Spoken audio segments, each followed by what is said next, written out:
I knew something was wrong the second I stepped onto the basement stairs and heard that sickening slosh beneath my feet. At first, I thought maybe a pipe burst or the water heater finally gave up after 20 years, but nothing was worse. Much worse. When the lights flicked on, my stomach dropped. My entire basement, my home office, my gym, my retreat was sitting under 3 inches of cold, murky water. Papers floated like defeated soldiers, my treadmill was half submerged, and the smell, God, the smell hit me like a punch. But the real shock came later. After checking the security cameras, I saw it. HOA contractors at 1:47 a.m. digging a trench behind my property and redirecting an entire stream of runoff straight into my home. Not an accident, not nature, a deliberate water ambush. And that was the moment I realized if the HOA wanted a flood, they were about to drown in consequences. Before we dive in, let me know where you're watching from and what time it is. And if you enjoy stories like this, don't forget to subscribe to the channel. I didn't sleep at all that night. Every time I closed my eyes, I saw that trench-fresh dirt, tire marks, and those bright orange construction cones the HOA loved to buy in bulk. My basement was still damp, fans running at full blast, dehumidifiers humming like angry bees, and I was pacing the living room like a man waiting for a storm that had already hit. By morning, the sky was still gray, swollen with that heavy feeling right before another downpour. Perfect. Just what I needed. If they had really dug a trench redirecting runoff, the next shower would prove it without question. I grabbed my boots and went outside. The air smelled like wet soil and betrayal. I walked along the back fence and instantly noticed the ground sloping differently, subtle, but obvious to someone who had lived there 2 decades. The HOA's so-called landscaping improvements had created a gutter, a literal water highway leading right to my property line. It looked rushed, sloppy shovel marks, clumps of clay, and a path of crushed grass. Someone didn't care about quality. They cared about speed and secrecy. I crouched down, running my hand along the newly carved ditch. The curve of it wasn't natural. No rainfall had carved this. This was a human hand deciding that the easiest way to protect HOA property was to sacrifice mine. That's when I heard a voice behind me. "You're up early." It was my neighbor, Mark. Nice guy, retired firefighter. Always woke up before sunrise. "I'm checking the drainage," I said. He raised a brow. "Ah, so you noticed they were out here last night?" "Last night?" I turned fully toward him. "You saw them?" "Oh yeah," he said. "Truck came around midnight. I figured it was just some emergency work or something." He leaned closer, lowering his voice. "Did they tell you they were digging?" Of course they hadn't. HOA never told anyone anything unless it involved a fine. "No," I answered. "They didn't." He exhaled. That tracks. People didn't say things like that unless they had history. "Mark," I asked, "has the HOA ever messed with your property?" He rubbed the back of his neck. "Not directly. But they did regrade the community field a few years back, and it caused flooding near the townhomes. Claimed it wasn't their fault." "And was it?" "Oh, absolutely their fault," he said, scoffing. "But they bullied the residents into shutting up." Bullied. A familiar pattern. As Mark walked away, I stood there staring at the trench again, anger slowly brewing into something heavier determination. If they thought I was just another homeowner who'd shrug and write a complaint email, they picked the wrong guy. I grew up fixing farm drainage with my father.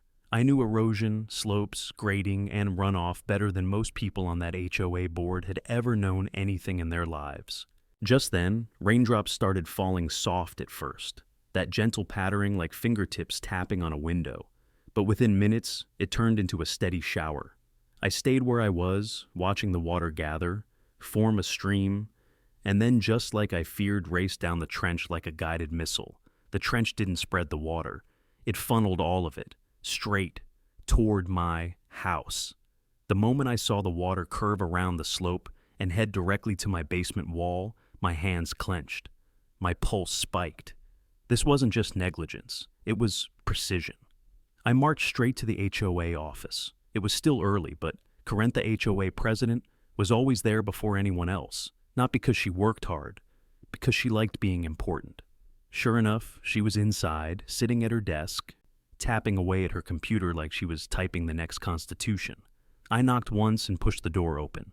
She didn't even look up. Office hours begin and I cut her off.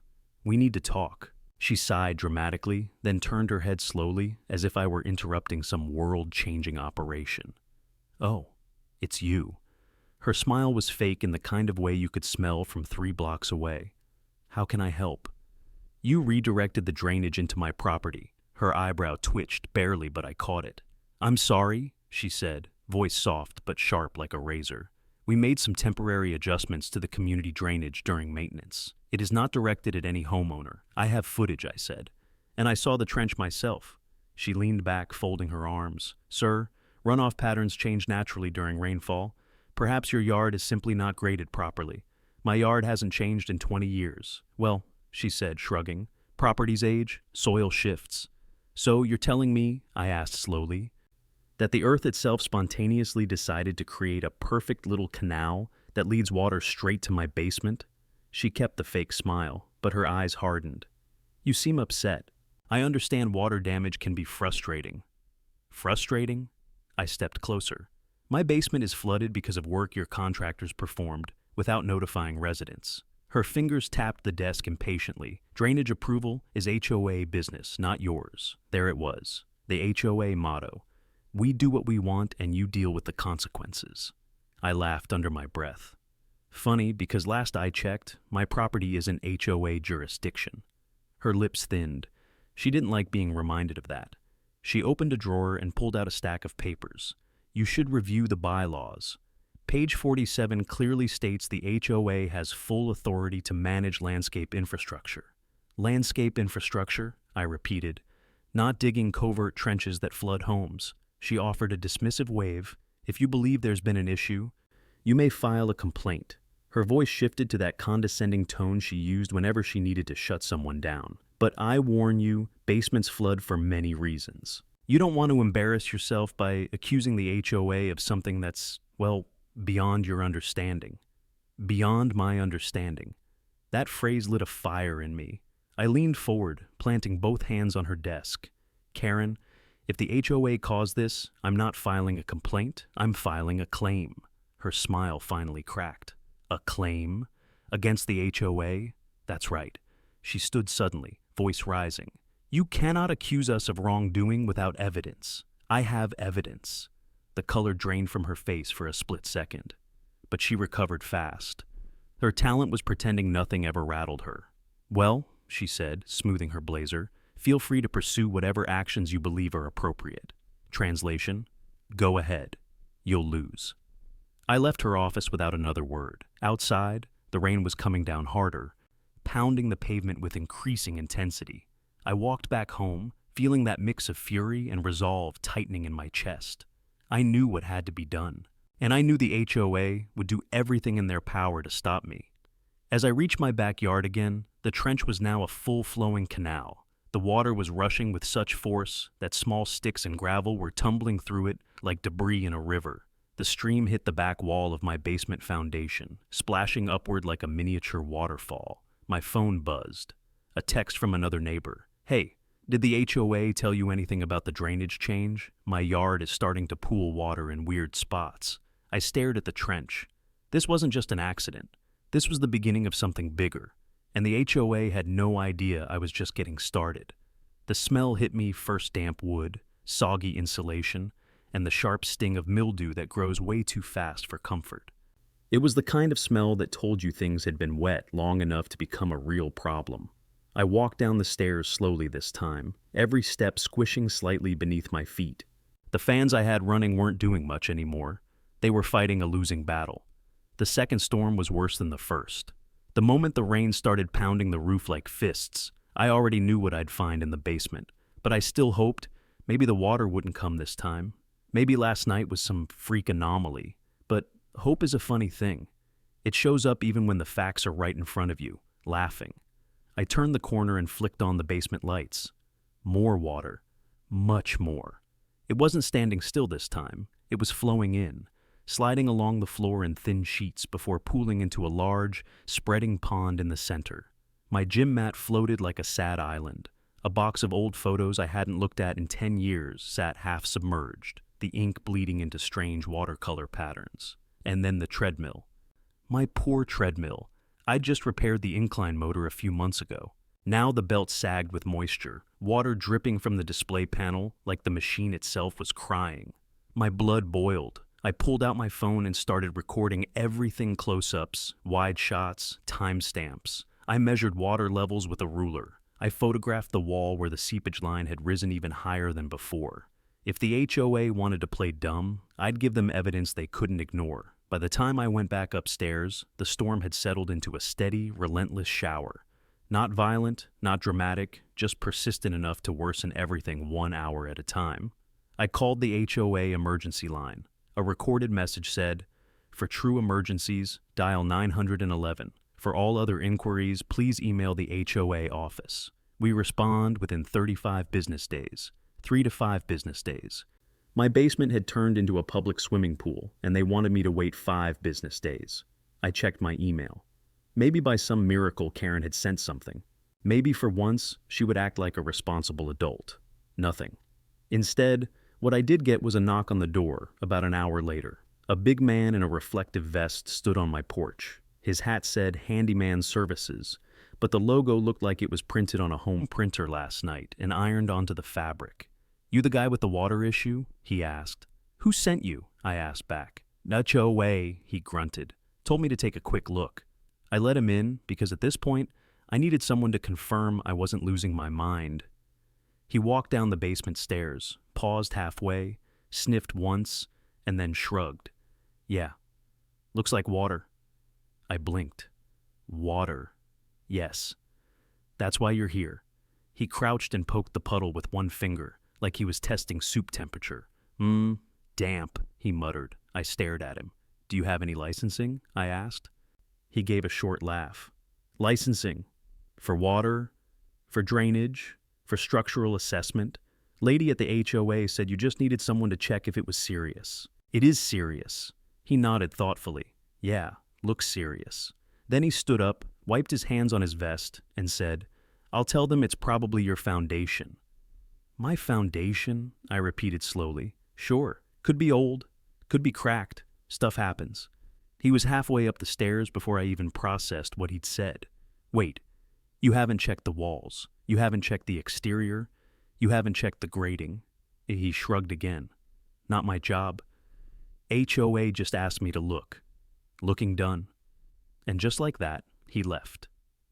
5 minutes later, I received an email from Karen. "Our contractor reports that your flooding is due to improper home maintenance and possibly aging structural issues. The HOA cannot be held responsible for individual homeowner upkeep. Please address your foundation problems independently to avoid future complications." I actually laughed, a short, humorless laugh that came from the place inside your soul where patience goes to die. Improper home maintenance? My house was in better shape than most houses in the neighborhood. I'd spent months waterproofing the basement myself years ago, added sump pumps, sealed the walls 3 times, and regularly checked the grating. My foundation was rock solid. I wrote back, "Your contractor didn't even inspect the outside of my property. He didn't take measurements. He didn't check the source of the water. He touched a puddle and left." Her reply came within minutes. "As previously stated, the HOA is not responsible for personal property issues. Please refrain from accusatory language." Accusatory language. Apparently, stating facts was now a crime. I saved the emails in a special folder labeled Evidence HOA Watergate. At this point, I needed answers, not excuses. So I stepped outside again, this time in a raincoat, and walked to the back of my house. The trench was twice as full now. Water gushed through it like it had somewhere important to be. The slope had eroded further, creating a deeper channel. Even worse, the water was visibly carving the ground toward my foundation. Every minute, the soil around my basement wall washed away, grain by grain. I pressed my hand to the wall. It was trembling. Not from collapse yet, but from the pressure of water pushing against it from the outside. If this continued for weeks, I could lose a structural wall. My phone buzzed again, this time a call. It was my neighbor, Alicia. "Are you dealing with flooding too?" she asked, panicked. "What happened?" I said. "My backyard is turning into a swamp. The water's not draining toward the community ditch, it's coming this way instead." "Exactly. The new system the HOA created didn't just target me, it rerouted water for several homes. Did the HOA warn you? I asked. No. The only email I got was about repainting mailbox posts. Unbelievable. We talked for a few minutes. She mentioned her husband wanted to talk to the HOA, but expected they'd say it was normal rain. Another neighbor had noticed pooling too. Another saw the HOA truck late at night as well. This wasn't isolated. This was widespread. And yet they sent a handyman with a finger-poking technique to diagnose structural flooding. By mid-afternoon, the rain had slowed, but the damage was done. I went back inside and checked my basement a third time. The water level had risen another quarter-inch. It didn't sound like much, but in a basement, a quarter-inch can be thousands of dollars. I took more videos, more photos, more measurements. I wasn't just angry anymore. I felt betrayed. I was part of this community long before Karen showed up, with her binders full of bylaws and her obsession with authority. I planted trees here. I fixed my neighbors' fences. I shoveled snow for elderly couples. I cared. And the HOA repaid that by drowning my basement to save a few dollars in drainage maintenance. That night, long after the rain stopped, long after the streets dried, I sat at my kitchen table with a notebook, writing down everything I needed to do next. Hire a real professional inspector. Document every interaction. Get weather reports. Get soil composition maps. Get runoff diagrams. Track water flow patterns. I wasn't going into the next HOA meeting as an angry homeowner. I was going in as a man armed with evidence. Because one thing I knew for sure, if they caused this mess, they were going to clean it up and pay for every last drop. I spent most of that night hunched over my kitchen table, surrounded by papers, screenshots, and rainfall logs. I wasn't just trying to prove a point anymore, I was building a case. When you've lived long enough dealing with HOAs, you eventually learn one hard truth. They only listen to paperwork, pressure, or lawyers. Sometimes all three. I knew the next step couldn't just be me yelling into the void. I needed a professional opinion, someone who understood hydrology, soil grading, and water displacement better than any HOA handyman with a reflective vest and a finger-dipping technique. So the next morning, after about 3 hours of sleep, I started calling around. Most companies were booked for weeks. Some didn't handle residential drainage. A few said they'd take a look for a basic fee, but made it clear they weren't licensed to do engineering reports. I needed someone licensed. Certified. Someone whose word was worth more than Karen's snippy emails. That's when I found him. Daniel Pierce, hydrologist and civil engineer. 20 years of experience, specialized in residential flooding cases, had testified in court multiple times against property management groups. Perfect. When I called, his receptionist said he could come the same afternoon. I booked it so fast I nearly hung up before she finished confirming. When Daniel arrived, he stepped out of his truck with a kind of calm confidence that immediately lowered my blood pressure. Tall, mid-50s, wearing a waterproof jacket and carrying equipment I didn't even recognize. Roans, laser levels, soil probes, a tablet strapped to his arm. Basement flooding? He asked. Directed water? I corrected. He paused, eyeing me with interest. Directed how? You'll see. We started outdoors. Within 5 minutes, he was shaking his head. This trench wasn't formed by erosion, he said. This was cut, recently, and not by a professional. He pointed at tool marks along the sides. Someone used a square shovel and didn't even bother smoothing the grade. This is the kind of work you get when people want a fast result, not a correct one. We followed the ditch uphill. He mapped the slope using his laser and tablet, murmuring to himself. Then he stopped.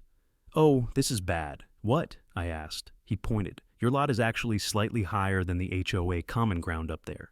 Normally, water should flow away from your property, but they reshaped the terrain. See this ridge? He gestured at a freshly raised slope. That's not natural. Somebody pushed dirt here, just enough to make the water divert around it, and right into my house, I said. Exactly.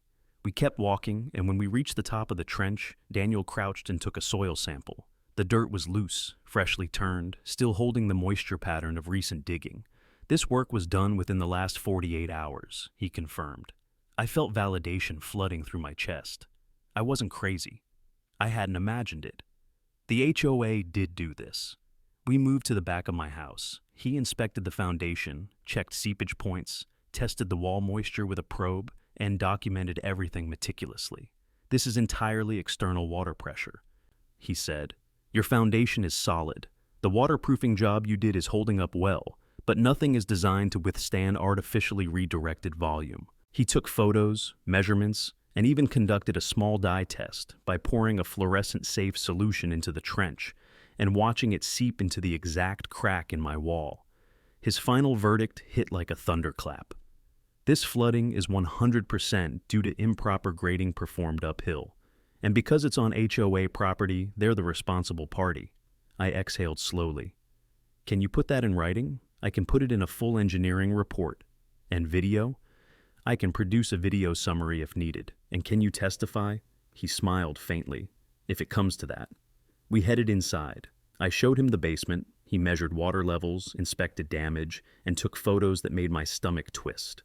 Mold forming near the baseboards, warping wood, damp insulation. Even parts of my framing were compromised. "You're looking at tens of thousands in restoration," he said plainly. "Maybe more." I nodded. "I expected that. But the real cost," he continued, "is what they'll need to fix outside. They have to correct the grading, install proper drainage infrastructure, and waterproof the affected areas. You're looking at, I'd estimate, around $90,000. $90,000. I swallowed hard. "And they'll have to pay it?" "With this report," he said, "they won't have a choice." After Daniel left, I sat at my dining table again, this time with a folder full of evidence so airtight it might as well have been wrapped in steel. But evidence alone didn't win HOA battles. You had to strategically deploy it. So I prepared for the upcoming HOA meeting. I printed copies of Daniel's preliminary assessment. I printed the photos. I had video ready on a USB stick. I organized my emails from the HOA in chronological order, highlighting every lie, every deflection, and every time they blamed me for the mess they created. That night, I barely slept again. But this time, it wasn't stress keeping me awake. It was anticipation. The meeting was scheduled for 6 p.m. the next day. When I arrived, the room was already packed. More people than usual, probably because the last storm had affected multiple homeowners. I saw Alicia, Mark, and at least 6 other neighbors who'd contacted me earlier. Karen stood at the front, clipboard in hand, wearing a bright blazer that practically screamed, "I'm in charge." She looked confident, too confident for someone whose decisions had caused multiple properties to flood. She started the meeting with her usual monotone. "Welcome, everyone. Let's keep things orderly and respectful. We'll begin with community updates," and I raised my hand. She ignored it. As I was saying, maintenance this month will include... I raised my hand higher. She pressed her lips together. "Yes, you have something to add?" "I have something to present." Her smile froze. "Present?" "This is not the time for... It's related to the drainage changes performed 3 nights ago." The room suddenly went quiet. People shifted in their seats. The couple in the corner whispered to each other. Someone muttered, "Finally." Karen cleared her throat. There were no changes, only temporary adjustments, and they were entirely safe and well within HOA jurisdiction. I walked to the front table, placed a stack of printed reports on it, and plugged my USB into the projector. "What are you doing?" Karen snapped. "Showing the truth," I said simply. The projector flickered on, revealing a high-resolution drone shot of the trench. Gasps rippled through the room. People murmured. Someone said, "Wait, that's behind our house too." I clicked to the next slide. Daniel's analysis, then the dye test video. Then the photos of my basement. Karen's face lost all color. This is misleading," she stuttered. "This is one homeowner's interpretation." "Actually," I said, "this is a state-licensed hydrologist's professional assessment, with credentials, documentation, and data. Would you like me to read his conclusion aloud?" The room leaned forward collectively. "No," Karen snapped. "This meeting is not for..." But it was too late. People were whispering about the photos, pointing at the trench, talking about the pooling in their own yards. A man stood up. "Why weren't we informed of this work?" A woman added, "Why did my kid's playground flood yesterday?" Another said, "My shed has water damage." Karen tried to regain control. "Everyone, please. We are handling this internally." "No," I said. "You're covering it up."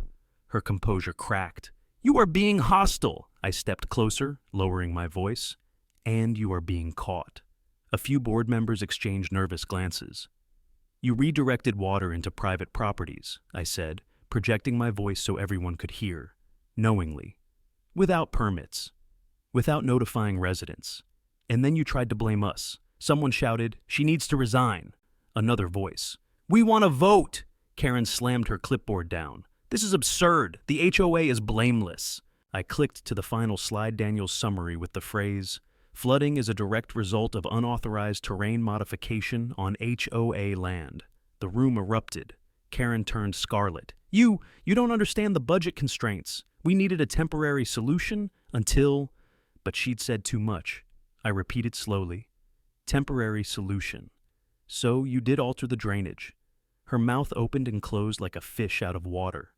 I lifted my phone and hit the play button. Her voice, recorded from my previous conversation, filled the room. "Drainage approval is HOA business, not yours." That was checkmate. Karen grabbed her bag and stormed out amid the shouts of angry homeowners.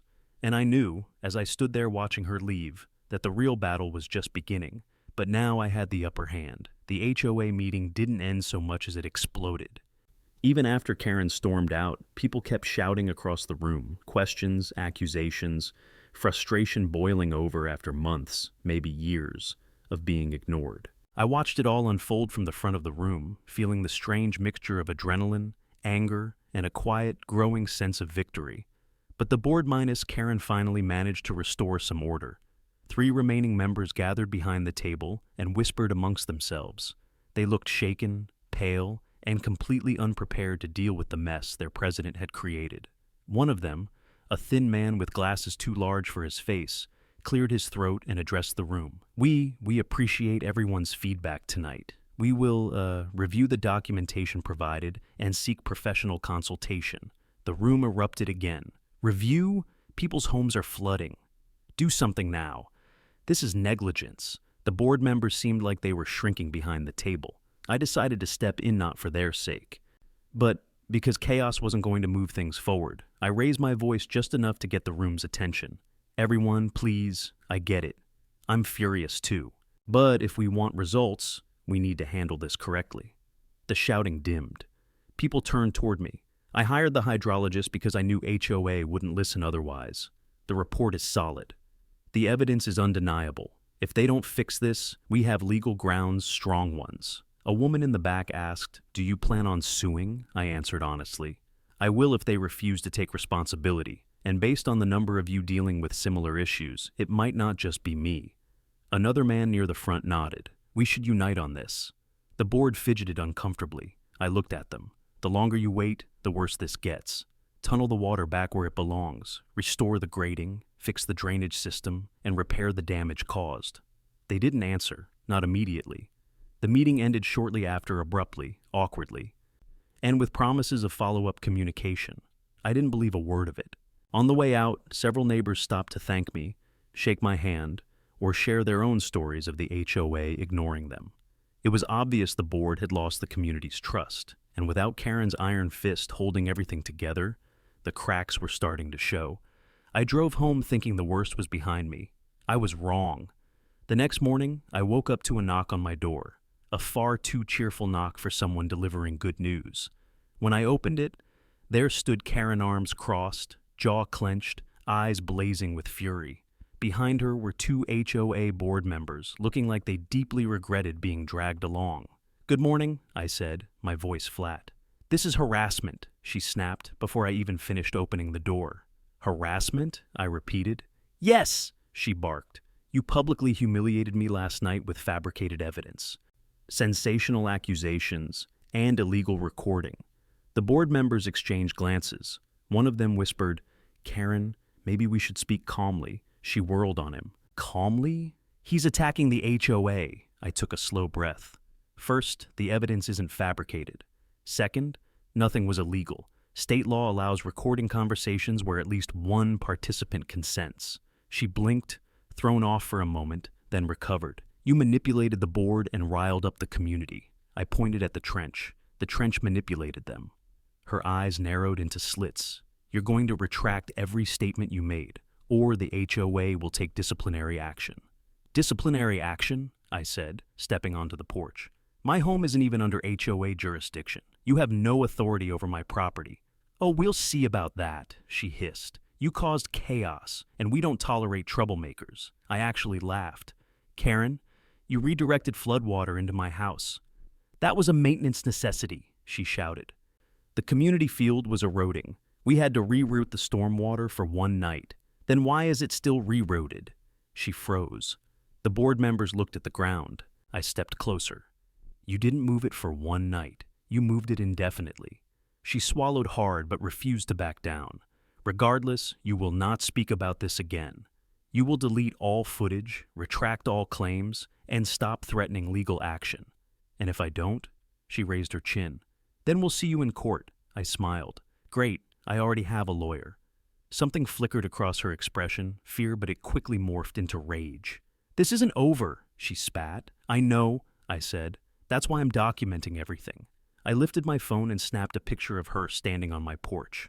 "What are you doing?" she screeched. "Documenting," I repeated. She stormed away, the board members trailing behind her like defeated soldiers in a retreat.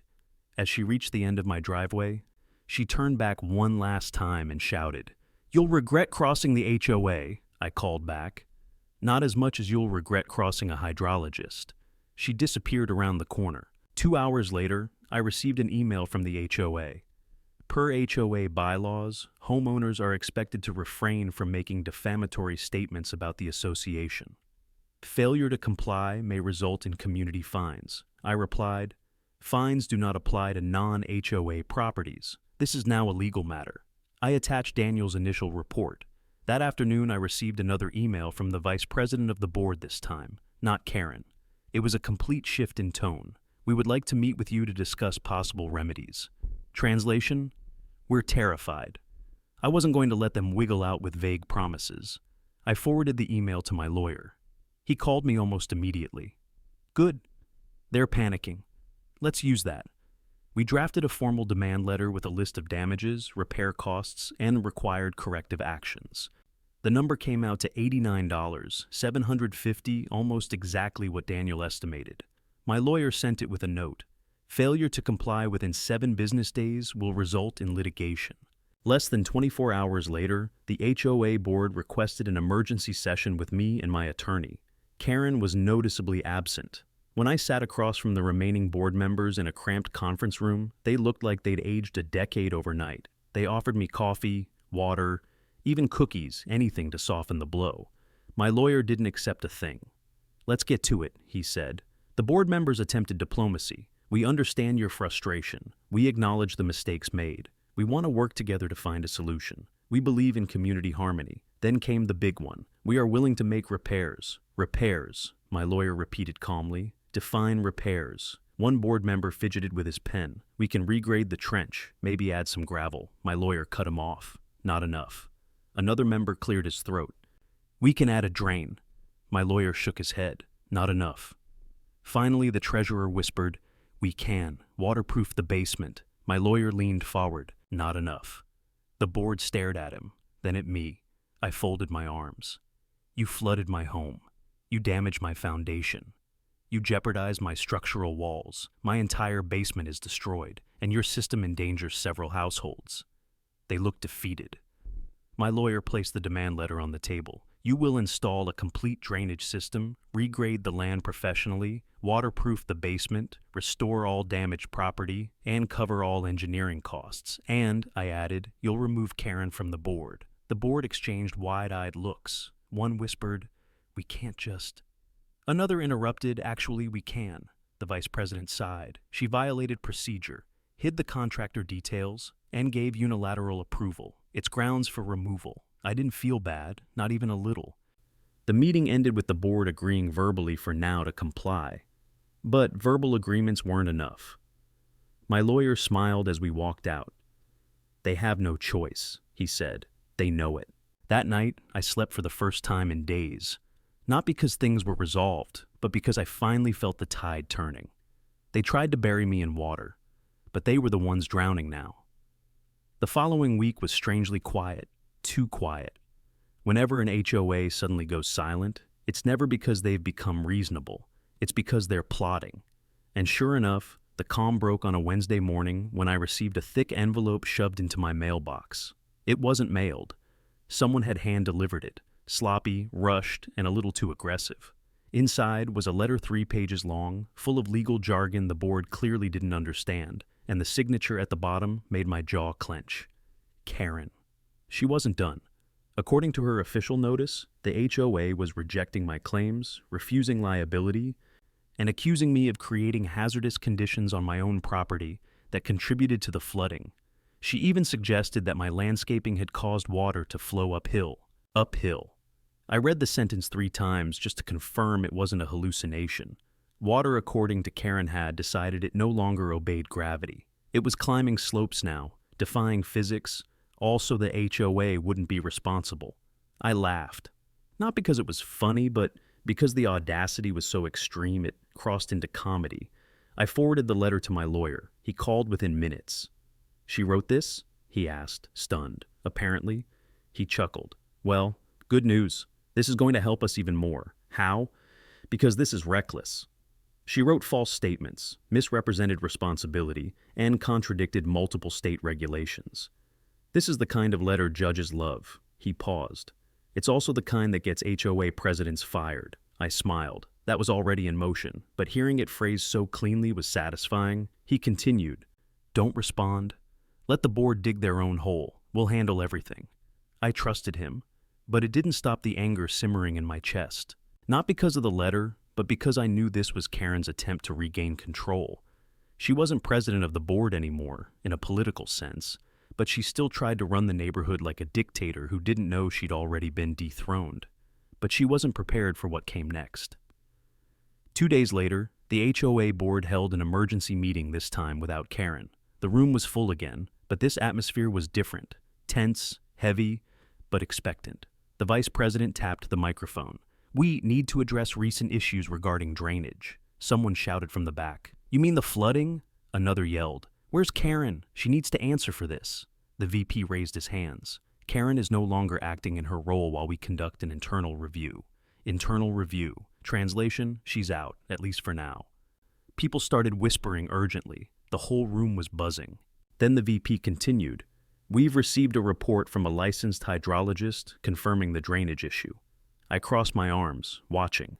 "And," he added nervously, "we recognize our responsibility." The room fell silent. Not a whisper. Not a breath.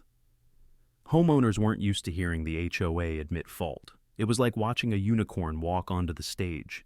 "The HOA will work with a licensed engineering firm to remedy the drainage issue," the VP said. "We will also discuss compensation for damages incurred by affected homeowners." Someone clapped, then someone else. Within seconds, the entire room was applauding. People stood up, cheering, relieved, but I stayed seated, because I knew it wasn't over. Sure enough, a woman near the front raised her hand. "Who approved the trench work in the first place?" The VP shifted uncomfortably. "That is, under investigation." People looked around. Everyone knew the answer. Everyone knew who approved it. But before anyone could push further, the room suddenly buzzed with the sound of a slamming door. Karen barged in like a storm in heel-share wild, eyes blazing, papers flying from the folder she clutched too tightly. "I will not be silenced," she shouted. The room froze. The VP whispered, defeated. "Oh God," Karen stomped to the front of the room. "This is a conspiracy, a witch hunt. I did nothing wrong. The drainage trench was necessary. I saved the community from erosion damage." A man in the back yelled, "You flooded our basements? I did what I had to do for this community," she screamed, banging her fist on the podium. Someone shouted, "You broke the law!" Another yelled, "Step down already!" Karen pointed wildly at the VP. "You're spineless, all of you. You're letting him," she jabbed a finger at, "me destroy everything we built." I raised an eyebrow. "You mean the trench? The illegal modification? The damage to half the neighborhood?" She turned purple. "You caused the flooding." I blinked slowly. "Right." "The trench you had dug at 1 a.m? Gasps filled the room. Karen froze. She knew she slipped. I continued calmly. "I have footage, remember?" People murmured, whispering urgently. Karen tried to recover. "It wasn't my idea. It was... She stuttered, looking around desperately. It was the contractor. Which contractor? Someone asked. She opened her mouth, closed it, opened it again. No name came out. The VP sighed into the microphone. Karen, please leave. The board has voted to suspend your authority. Karen shrieked, a long, ear-piercing sound that made several people flinch. I wrote the bylaws! I run this community! You can't do this to me! But the room wasn't on her side anymore. Neighbors stood, people pointed. A few recorded her meltdown with their phones. She backed away slowly, realizing she wasn't just losing the presidency, she was losing control completely. Her reign was crumbling. She stormed out again, slamming the door even harder than the first time. The VP sighed. Moving on, he addressed me next. We reviewed the demand letter from your attorney. We are prepared to negotiate.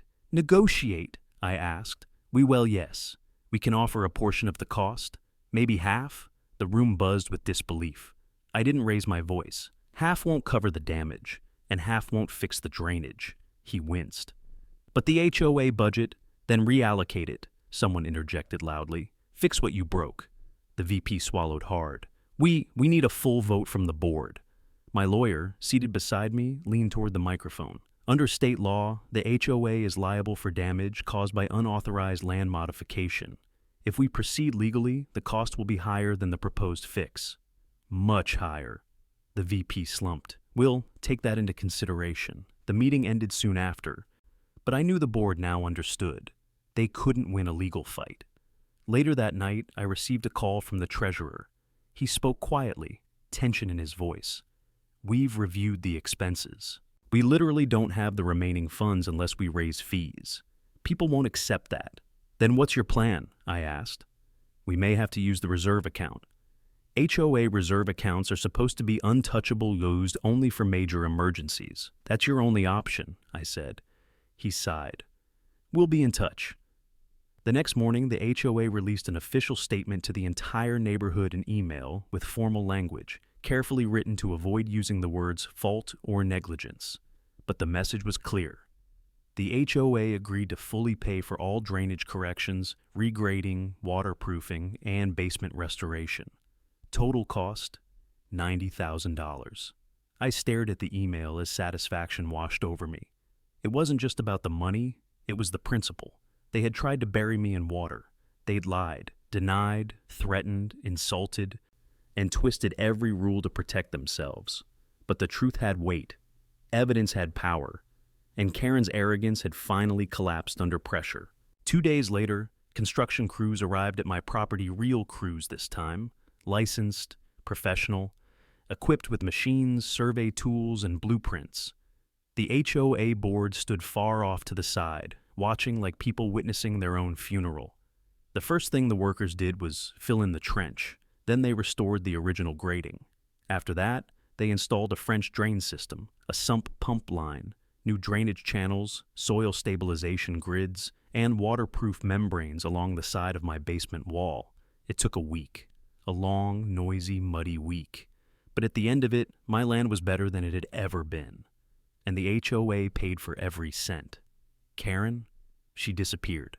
Word around the community was she skipped town after the board voted to remove her permanently. Nobody knew where she went, and nobody cared. When I looked at my newly restored property, I felt something I hadn't in weeks: relief and victory. Because they tried to ruin me. Instead, I forced them to build a drainage system so perfect it should have come with a plaque engraved with my name. The drainage crew was still finishing the final touches when I noticed something interesting. Neighbors, lots of them, had started gathering on the sidewalk. At first, it was just curiosity. Who wouldn't stare at an entire engineering team tearing up and rebuilding the landscape? But as the hours went by, the crowd grew. People pointed at the heavy equipment, whispered about what the HOA must be paying, took photos, asked questions. It wasn't long before the whispers became conversations. Then, conversations became complaints. Then, complaints became momentum. I watched it all unfold from my porch, coffee mug in hand, still enjoying the quiet satisfaction of seeing the HOA's budget evaporate in real time. After everything they put me through, the lies, the gaslighting, the threats, they now had to stand here helplessly while professionals fixed what never should have been broken. and they hated every minute of it. The vice president and treasurer lingered near the curb, muttering to each other like two kids caught breaking a window. I could almost feel the stress radiating off them. They kept glancing my way but avoided eye contact, as if I were the ghost of consequences haunting their afternoon. Finally, the VP approached. He cleared his throat. The workers might need access to your side yard for the waterproofing. I nodded. Of course. He hesitated. And, the board wanted to express our appreciation for your cooperation. I sipped my coffee. It's not cooperation, it's accountability. He swallowed hard. Yes. Right. Accountability. As he walked away, another neighbor approached me, Alicia, the one whose backyard had started pooling with water. She folded her arms and said, "You know, you kind of saved the neighborhood." I chuckled. I just didn't want my basement to turn into a lake. Well, the HOA wasn't taking anyone else seriously, she said. They needed someone persistent enough to fight back. Persistent. That was a generous word for what I'd been the past few weeks. Obsessed, sleep-deprived, angrier than I'd ever been in my life. But persistent had a nicer ring to it. Then she lowered her voice. People are talking about removing the entire board, you know? I raised a brow. Really? She nodded. Karen's gone, but she wasn't the only problem. Half the board backed her up. Let it happen. Hid things, ignored complaints. And what are they planning to do? I asked. Special vote, she said. Soon. Interesting. As the day went on, the crew began installing the largest component of the system, the French drains. They dug deep trenches, lined them with permeable fabric, laid thick pipes, filled them with gravel, and sealed everything with reinforced soil layers. One of the workers, a guy built like a linebacker with a thick southern drawl, walked over to me and said, "Man, this is one fancy drainage system. Whoever designed this knows what they're doing. The HOA's paying for all of it," I said casually. He let out a whistle. "They're gonna feel that one." "Oh, they're already feeling it," he laughed. "Good. Some of these HOAs need a lesson." At around 4 p.m., the hydrologist Daniel returned to inspect the progress. He reviewed the new slopes, double-checked the grading, and inspected the installed pipes. He nodded approvingly. "They're doing it right," he said. "No shortcuts." "Good," I said, "because they're paying premium money." He smiled. "Sometimes justice is expensive." As he left, I felt something shift inside me. Not just satisfaction, not revenge, something deeper, something steadier. Vindication. I'd been right. I'd been patient. And I hadn't backed down. By the end of the day, most of the major work was complete. The crew would return tomorrow for waterproofing and final adjustments, but the worst was over. For the first time in weeks, I didn't go to bed wondering if my basement would flood again. But the HOA, they weren't sleeping easy. 2 mornings later, I stepped outside to find a large white envelope taped to my door. The HOA's official letterhead sat neatly at the top, but the content inside wasn't what I expected. It started with, "We wish to resolve all matters amicably," a good sign. But then the letter continued. "In exchange for repairs funded by the association, we request that you sign the enclosed non-disclosure agreement and non-disparagement clause to prevent further damage to community reputation." I stared at the page. Then I laughed. A loud, full-body laugh that probably startled a squirrel or two. They repaired my home because they were forced to. They paid for the drainage because they had no choice. And now they wanted me to pretend none of it happened. My laughter stopped abruptly. I grabbed a pen and wrote a single sentence across the NDA in big, bold letters. Absolutely not. Then I walked the envelope to the mailbox. Not to send it back, but to drop it straight into the recycling bin. My lawyer called that afternoon. "They tried to get you to sign an NDA?" "Yep." He exhaled sharply. "They really don't understand how liability works, do they?" "Nope." He chuckled. "Well, this actually helps us again. If they're asking for an NDA, it means they know they're in trouble." We ended the call, and I spent the rest of the evening watching the sunset over my newly restored yard. The slope looked perfect. The drain lines were seamless. The water testing markers showed everything flowing in the correct direction. For the first time since this nightmare began, I truly relaxed. But the real twist came later. 3 days after the drainage system was fully completed, the county inspector showed up. He had a clipboard, a badge, and the kind of posture that said he didn't come for small talk. "Are you the homeowner?" he asked. "Yes." I need to speak with you about a report regarding unauthorized land modification in this neighborhood. My eyebrows lifted. Oh? And who filed the report? He showed me the form. Daniel, the hydrologist. He had filed it almost immediately after finishing his assessment, citing state regulations requiring him to report major environmental violations. What exactly is the county looking into? I asked. The inspector flipped through his notes. The HOA appears to have performed unpermitted grading, redirected stormwater, and potentially caused structural risk to multiple homes. This is a violation of state code. We'll be auditing the HOA's records. I had to steady myself. What's the penalty? He shrugged. Could be fines, could be forced remediation, could be legal action, depends on how much we find. When he left, something settled over me. A final piece of justice. The HOA didn't just have to fix the damage. They were now being investigated by the state. Within a week, word spread around the neighborhood. Neighbors whispered. The board panicked. And eventually, the treasurer sent out a mass email. Due to ongoing investigations and recent events, the HOA board will hold a full community vote for new leadership. The community voted. Karen, banned from ever holding a position again. Removed from the HOA permanently. Her remaining supporters lost their seats too. A new board was elected, one that actually cared about transparency, safety, and communication. As for my basement, restored, upgraded. Better than before. As for the drainage, perfect. Zero water issues, even during the worst storms. One afternoon, as I stood outside looking at the pristine slope and clean foundation, one of the workers joked, "Honestly, this system is so good you could sell tickets to come admire it." I laughed. Maybe I should, but inside, I felt a heavy weight lift. They tried to drown me. They tried to blame me. They tried to intimidate me. They tried to silence me. And instead, they paid $90,000 to fix the mess they caused and lost everything they thought they controlled. The funny thing about peace is that you don't notice when it starts, you notice when it returns. For weeks, I'd lived with this constant knot of stress in my chest. The kind that only loosened once the last drainage pipe was laid, the last trench filled, and the last contractor truck rumbled down the street. Suddenly my yard was quiet again. No machinery. No HOA board members lurking around pretending to supervise. No angry emails, no threats, no drama, just normal. It felt strange, but the real shift came from the neighborhood itself. People I barely knew began stopping me on my daily walks. Some thanked me, some apologized for not stepping in sooner.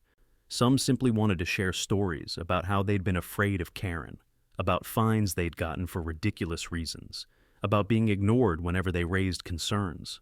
And while those stories were frustrating to hear, there was something comforting about the honesty. For the first time, the residents were talking to each other instead of whispering behind closed doors. One evening, Alicia walked over while I was adjusting the new drain exit point along my side fence. She carried a stack of papers and wore a grin that suggested she had good news. "You're going to want to see this," she said, handing me the documents. I flipped through them. "A petition?" "Not just a petition," she said proudly. "A set of new community rules the new board wants to implement. Transparency requirements, contractor validation, mandatory vote approvals for any major changes." And she tapped one page a new environmental compliance clause. I raised a brow. Inspired by our recent flood? Exactly. It was impressive. More professional than anything the HOA had produced in years. I scanned the signatures, many names I recognized, including some who had once been fiercely quiet under Karen's regime. "So," I said, lowering the papers, "the neighborhood has finally woken up?" "It's a start," she replied. "People needed a push." I folded the petition and handed it back. "Well, if they need help convincing the board, I have no problem showing up again." She laughed. "Let's not traumatize the new board on their first week." Fair enough. Later that night, I walked into my basement, the one place I'd avoided even after it had been fully restored. The contractors had done an incredible job. The walls were freshly sealed and insulated, the flooring replaced with waterproof vinyl planks, and even my gym area looked better than before. But what mattered wasn't the look. It was the smell. No dampness, no mildew, no rot. Just clean, dry air. I sat on one of the workout benches, taking a slow breath. It was finally over. Or so I thought. The next morning, while sipping coffee on my porch, Daniel, the hydrologist, pulled up in his truck again. At first, I panicked, thinking something was wrong. But he waved and smiled, climbing out with a tablet in hand. "Before you worry," he said, "everything looks good. I'm just here to give you the final sign-off." I exhaled. Good. Because if something else goes wrong, I might just build a moat around the property. He chuckled. Well, that would be one way to handle an HOA. He scanned the drainage, took a few final readings, and nodded approvingly. "Honestly," he said, "this is one of the best residential drainage systems I've seen installed. Ever. They went above and beyond. They had to," I said. "It was either that or a courtroom." He grinned. "Sometimes pressure makes diamonds." As he got ready to leave, he paused. "By the way, county inspectors found more violations. A lot more. They're filing fines this week." "How bad?" I asked. "Bad enough that the old board wouldn't have survived even without your case." I clicked my tongue. I'd say, poor things, but I'd be lying. He laughed, climbed into his truck, and drove off. Just like that, the last loose end tied itself neatly. Over the next few days, life eased back into something resembling normality. I fixed the mailbox Karen had once said was unapproved height. I trimmed the bushes she'd threatened to fine me for. I even repainted part of the fence she'd claimed was a visual disturbance. Now that she was gone, those tasks felt less like chores and more like reclaiming territory. But the biggest shift came at the community barbecue, a tradition that Karen used to run with a level of micromanagement usually reserved for surgical operations. This time, the vibe was completely different. Kids ran around the park. Dogs played fetch. People laughed. Music played from a portable speaker without Karen screaming about noise violations. The new board members mingled freely, answering questions, accepting suggestions, even apologizing when needed. And then something happened that caught me off guard. The new HOA presidente, calm, level-headed guy named Sam stood up and tapped a spoon against a cup to get everyone's attention. The crowd quieted. "I want to take a moment," he said, "to acknowledge someone who didn't ask for trouble, didn't want conflict, but refused to let wrongdoing slide. Someone whose persistence and, frankly, stubbornness saved this neighborhood thousands of dollars in future repair costs and kept our homes safe." People turned and looked at me. Oh, great. Public recognition. My favorite. Sam continued. "We owe a huge thank you to our neighbor who exposed the issues, documented the evidence, and made sure things were handled the right way." The crowd started applauding, loudly, then cheering. I stood there awkwardly, lifting my hands in a "please stop clapping." I'm not a hero gesture, but it didn't work. Sam raised his voice over the applause. And because of his actions, the board has passed a new rule unanimously. From now on, all major landscaping or drainage work must go through a full environmental assessment and community vote. The applause grew even louder. Alicia nudged me.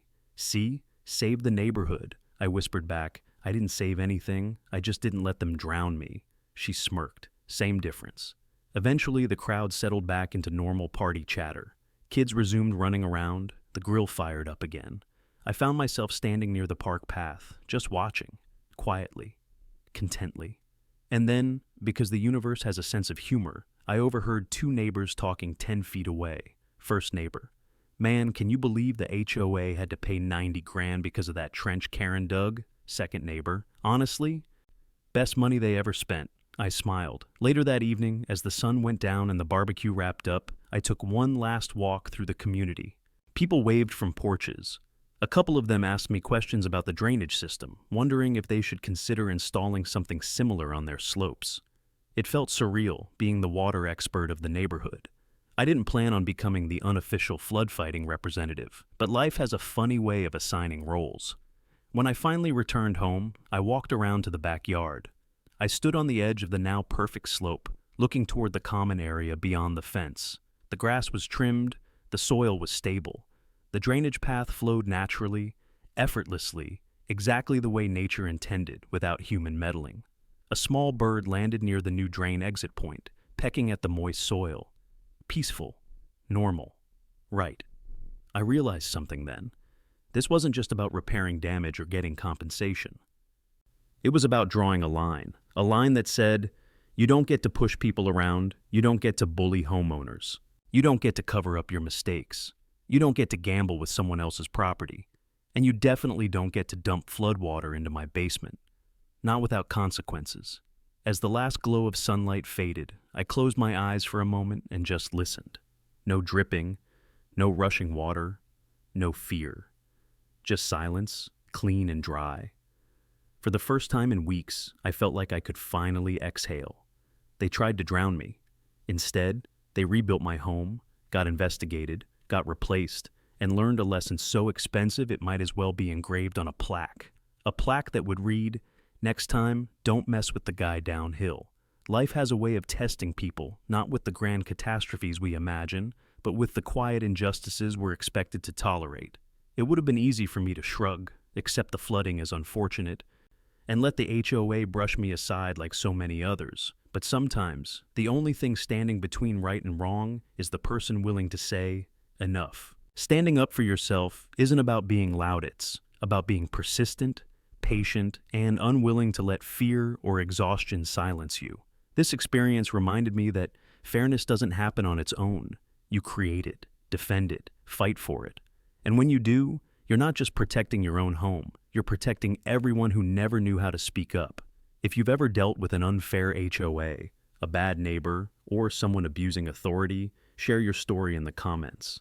And don't forget to subscribe to the channel for more real-life HOA stories. Because trust me, there's always another one coming.